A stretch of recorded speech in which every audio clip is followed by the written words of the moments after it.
So I've just finished off this protea. I tend to get a lot of, as of late, I've got a lot of questions about whether I teach painting, and it's not something I do at the moment, but it is something that I would be open to. So I thought I would do a bit of just a short video on how I approach painting a protea like this one. This one specifically is quite,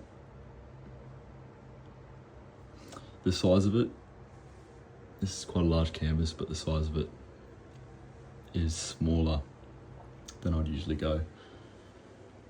But obviously it's got a lot going on. It's got a lot of petals coming in towards the middle. And so the main way that I would approach one like this, because I've got several proteas that are included in this painting, and they are a lot simpler than this one. And so when I'm looking at the reference and I'm trying to map out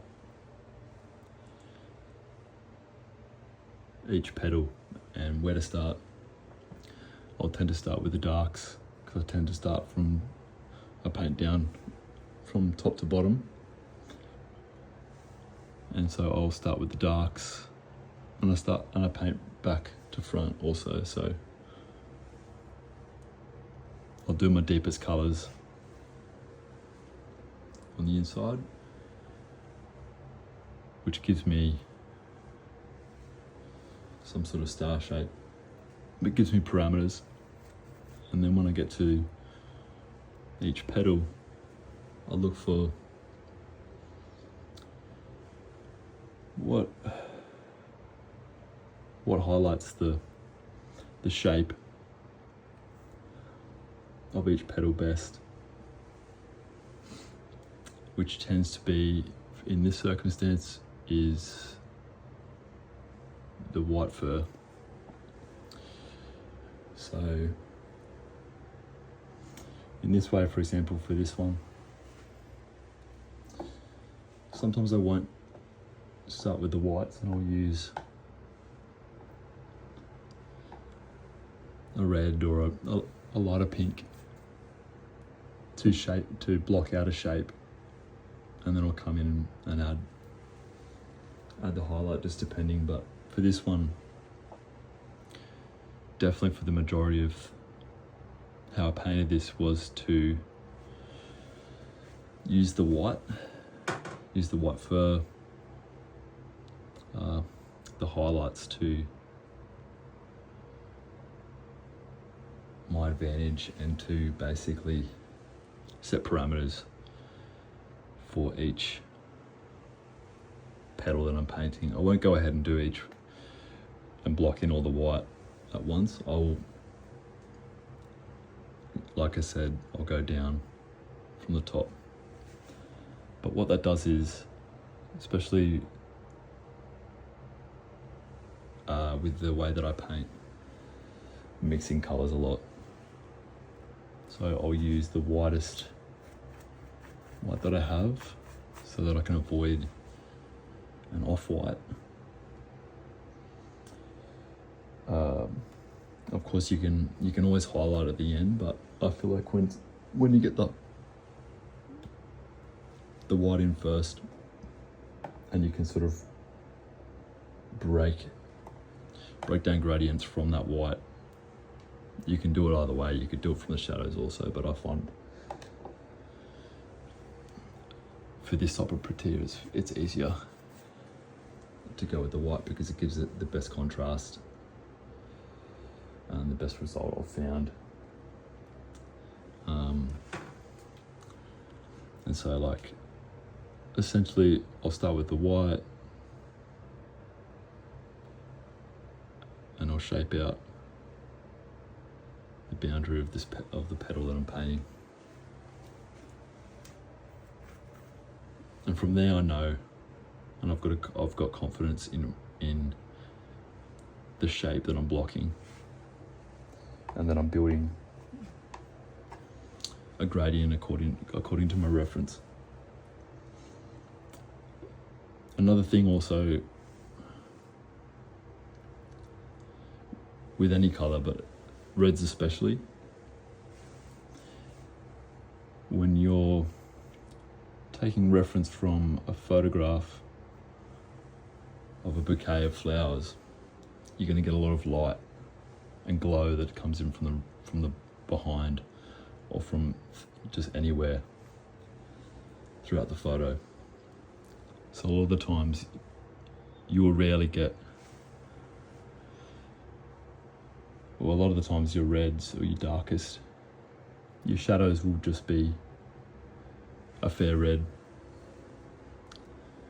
But when I paint, I tend to go darker with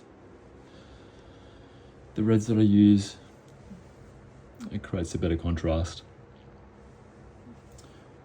Which I use is like a dark maroon almost. For this, I haven't used that as my dark.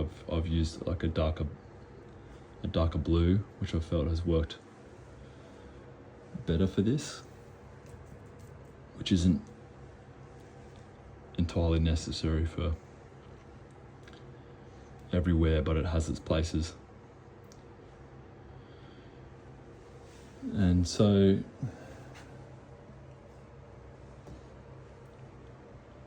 once I've done this, once you have this white in, you end up with your shape, and then you can, from there usually I'll go to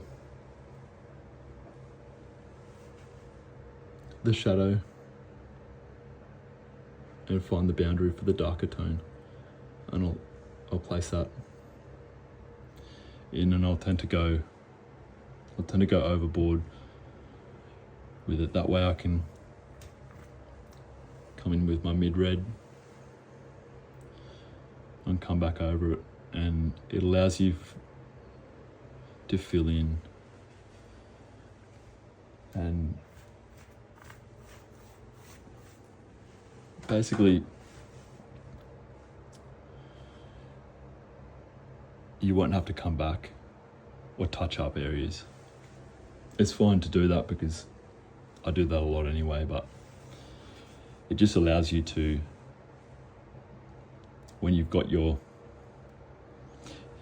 darkest tone and then you come in with your highlight, it allows you that freedom to build it up to where you want and to play with it and get flexible.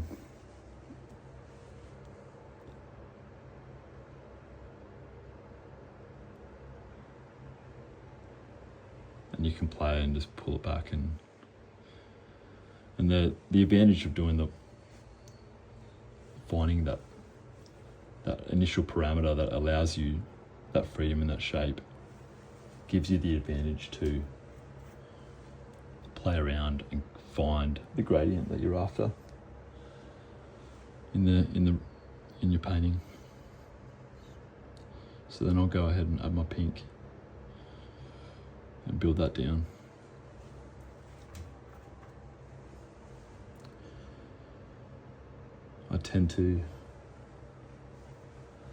These tend to have a slight darker outline between the fur and the actual petal.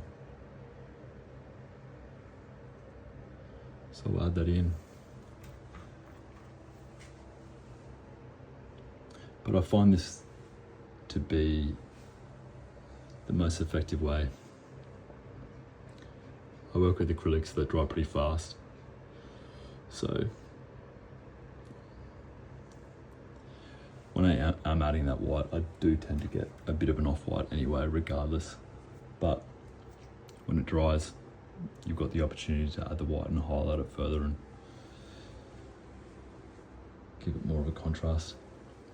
And then also vice versa, you can come in with your dark and define more shapes. But I find it the easiest way when you're mapping out something like this that's quite complex is to define each piece. You block it, and that way you know where your direction is, and then you can curate the painting and curate the depth and the contrast further.